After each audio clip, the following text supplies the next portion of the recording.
This is a story about angry people.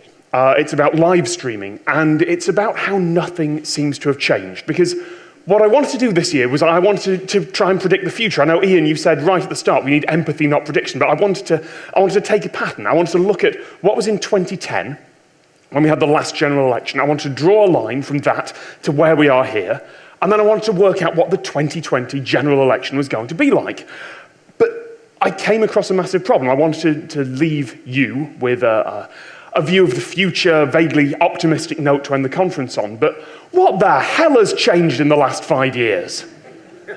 Because I've always said that predictions of the future never turn out to be true. You know, the best you can do is kind of extrapolate, hope that nothing world-changing comes along. Because 15 years ago, I would have said that everyone is going to have a really powerful desktop computer at home to change the world. Wouldn't have predicted the Palm Pilot that actually came out of their pocket. But as far as the web, as far as most everyday tech goes, as far as what we're talking about here, 2015 was the same as 2010. I mean, look at the general election. Look at this. That's 2010. I mean, sure, we now have a few more people engaged online. We now have a few more politicians with Twitter accounts, but it's basically the bloody same. Smartphones in 2010, they were already mainstream. We had the iPhone 4. We had half-decent versions of Android. We already had Facebook and Twitter. We'd had them for years. Every high-profile thing to do with our world and the web since then has been an iteration on that. Oh, look, you've got a shiny screen and it's curved at the edges. Oh, look, you've got another social network that's another front end to a database. I was making, this is me 5 years ago. I was making predictions in 2010 about flash mobs, about social change, about the accelerating speed of society. And now that all just seems normal. It's happened. It's been 4 years. 4 years since our now departed Ed Balls tweeted Ed Balls. 4 years, and that's still a punchline. You're still laughing at it. For anyone who wants the future to be here now, this is a really frustrating time. So I am left wondering what's next. What is the culture of 2020 going to look like if it is just a faster version of 2015? Faster, though. Faster is the really important word, because that is one thing that has changed in the last 5 years, the speed. A lot of you will have seen this last month. We had Memories Pizza. They said in a TV interview that they would choose not to cater a gay wedding under the new laws that were coming in their state. The first wave of backlash, of course, hit immediately as that video went viral, and the owners, well, depending on who was writing the article, the owners either were forced to close down their shop or chose to close down their shop, depending on who you were listening to, and they went into hiding. But then a second wave of backlash hits just as fast as the first, as conservative Christians arrive to fight the terrible oppression, and they donate $800,000 to the pizza shop in a few days. That is a terrifyingly fast overreaction from both sides. Both immediately polarized sides. Far more than I'd ever thought possible. And do you remember Shirtgate? Everyone, yeah, I heard, in the audience. Because that was a controversy that had the kind of air of inevitability about it from the start. From the first comments that maybe, just maybe, a shirt covered in pictures of scantily clad women isn't really suitable for any workplace after the 1970s, let alone a major scientific press conference. From those first reasonable comments, I think everyone involved had that feeling. We know how this is going to play out, because within a couple of hours, it's not so much a debate as a ritual shouting match between two immediately polarized sides, both shouting strawman arguments at each other and not wanting to back down in case the other side thinks they've won. And meanwhile, article after article, post after post, tweet after tweet, write an inflammatory headline, stick an image in the tweet so it's bigger in everyone's timeline, get the numbers in. Worked in a newsroom for 18 months. I've seen the requirements for numbers, because that's how you get them. You go for the clickbait. You try to be extreme, because if you're not extreme enough, then your own side will start criticizing you and thinking you're going to be a traitor for the other side, trying to subtly support the others. That wasn't happening in 2010, not with that speed, not with that viciousness, not with everyone getting in on it. Small communities, sure, but the whole web? Not so much. That speed of outrage isn't ever going to slow down now. So, hold that thought, because this year we had two competing live video apps. We had Periscope, we had Meerkat. Meerkat came along first, used Twitter.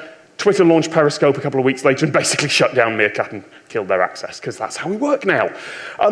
neither of those were ever going to become mainstream, truly mainstream, because the technology isn't quite there yet. They are basically Friendster. Do you remember Friendster? It was like Facebook, only a little bit too early. It was good, but it wasn't Facebook. The world wasn't quite ready for it. They are the Palm Pilot. I had one of those. It was good. It was good, but it wasn't the iPod. It wasn't the iPhone. It was a little bit too early. Periscope and Meerkat are like the Palm Pilot. They are great early versions, and we currently have, so just after Periscope launched, me and a friend were in the middle of London, started to stream out of nowhere, and said, right, okay, let's guide people around London. 200, 300, 400 people. Right now, 50. You know that curve a startup has where it goes, way, everyone's going to hear. Yes, that's what's happening. Because the mobile networks are a bit shaky. Because it's not quite been figured out. They are Friendster. They are the Palm Pilot. The world isn't quite prepared. But someone is going to crack live video streaming. Might be 5 years, might be 10. My pet theory is still that Apple is going to put little cameras in their earbuds because they've got the cable and they've got the battery, but that's not required. People are now used to folks just holding up a camera like this. That's normal. Wave to the internet, people. Wave. Hey, there we go. The internet has made no comments waving back at you because they're rude. Come on. Oh, hello. Hello, thank you there to Der Twittig, whoever you are. That's not going to go mainstream. Not yet. But when it does, when someone cracks that, it's going to have the same step change effect as Twitter. Because the world is going to know, not in the kind of shonky 5 minutes ago real time we've got now, they are going to know in real time, to the second, what's happening. And that's important because why didn't you do this is going to become why don't you do this? Because that means we've got proper, ubiquitous surveillance. Sky News is already more than happy to go live to someone with a webcam if they need to. That's in Anbar province. If they need to go to an interview there, damn the picture quality, they'll get the interview there first. It doesn't matter. As soon as live streaming actually starts to happen, they will have an amateur reporter on the ground anywhere whenever something happens. Not when it's happened, when it is happening.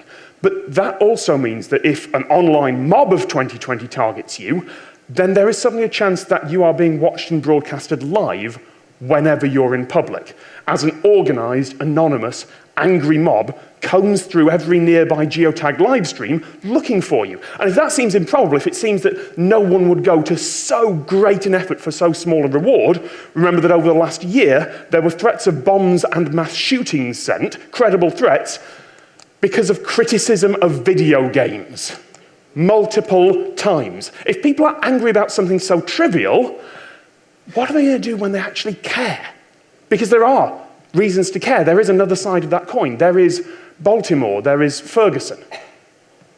That's an astonishing tweet, isn't it? Because it used to be that the narrative for anything like that was set by press releases, by edited interviews, by news organizations, by pundits arguing the political views of whoever controlled the tabloids and the television. Increasingly, it's controlled by filter bubbles. That's where we are now, by the hot takes of 2015 journalism, by the absolute easy share, and by the clickbait. It's like they took BuzzFeed and just turned it wrong. It's horrible. The footage that you see today is limited by what people choose to send. If the photo you take on the ground isn't actually flattering to your side, maybe you won't share it. But if it paints you in a positive light, then yes, of course you will. But with live streaming, the people watching, these people just here, they are seeing exactly what you see in real time. The vast majority of the world will still see it afterwards, of course, but that won't change the fact that sooner or later, there is going, I'm just going to keep this with me, sooner or later there is going to be an event where thousands of people, tens of thousands of people, where more than in this room, thousands and thousands and thousands will believe that they were there because they saw it through the eyes of someone who was holding their camera up. And that's a big difference. It won't be, where were you when you found out that X happened? It will be, were you watching when it did? And that means that suddenly you don't have one eyewitness, you don't have two eyewitnesses and one bit of film that can be changed afterwards and edited and tweeted endlessly, torn apart by pundits. You have 10,000 eyewitnesses who all saw the same thing. So when that moment happens, let's put these two things together. When that moment happens, when the word on a live stream trips from a news anchor's mouth as easy as tweeted does today, when you start seeing whatever company actually wins, and it ain't going to be Periscope, but when whatever company actually wins, when their name starts being dropped into conversation like tweeted is today, remember when it felt like nothing was changing. Remember when we were complaining it is just new shiny screens, because things are changing, because sometimes it's not about spectacle. It's not about the big thing that's going to make everyone go, wow. Sometimes it is about slow change. It is about changing people's opinions. It is about reaching the future through slow, incremental steps, and things getting a little bit better day after day after day. And so all I can say is, enjoy the next 5 years. My name's Tom Scott. Enjoy the after party. Good night.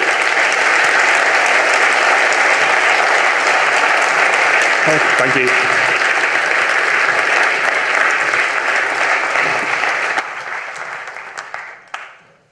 Okay, folks. Wow. Well, that is it, believe it or not. We are